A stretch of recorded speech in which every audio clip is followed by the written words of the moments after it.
નમસ્કાર મિત્રો, હવે આપણે આવ્યા છીએ જે ગેડિયા ગામના પ્રાથમિક શાળાના જે બહેનો છે એમની પાસે. હવે એમના પ્રોજેક્ટ વિશે પણ આપણે થોડુંક જાણશી.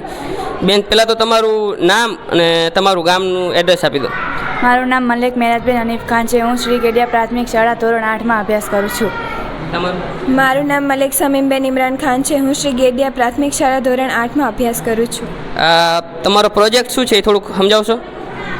જ્યારે વરસાદ અનિયમિત થાય છે ત્યારે પૂર આવવાની સ્થિતિ વધારે સર્જાય છે. ત્યારે પૂરની નીચે જ્યારે પાણીનો લેવલ વધતો જાય ત્યારે